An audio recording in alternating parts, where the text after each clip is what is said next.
500 ఇప్పుడే డిగ్రీ విద్యార్థులు మన కామారెడ్డి పట్టణంలోనే 500కు 400 క్యాటరింగ్లు పోతున్నారు. ఎందుకు?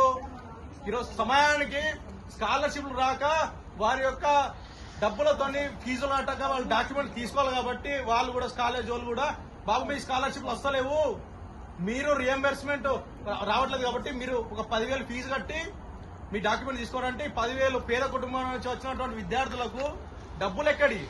వాళ్ళు ఇదే కామారెడ్డిలో క్యాటరింగ్ పోయి 500 జమ చేసుకుని ఆడ 10,000కు స్కాలర్షిప్లు 10,000కు వాళ్ళ యొక్క 10,000 జమ చేసుకుని ఆడ కాలేజీలో వాళ్ళు 10,000 కట్టి వాళ్ళు డాక్యుమెంట్ తీసుకుంటున్నారు. ఆ చదువు మధ్యలో మానేస్తున్నారు. కాబట్టి దీని మీద కూడా ప్రభుత్వం వెంటనే స్పందించాలా. స్పందించకపోతే ఇక్కడితో ఊరుకునేది లేదు. ఎన్ని కేసులైనా విద్యార్థి పరిషత్ భయపడ్డది లేదని ఈ సందర్భంగా తెలియజేస్తున్నాం. దీని మీద కూడా శబరిలు కూడా మీరు మాట్లాడాలా. మీరు మాట్లాడకపోతే కుదరదే. కామారెడ్డి కూడా నేను రానియమని విద్యార్థి పరిషత్ మీకు తెలియజేస్తుంది. ఇది ఒక హెచ్చరిక అనుకోవాలి మీరు.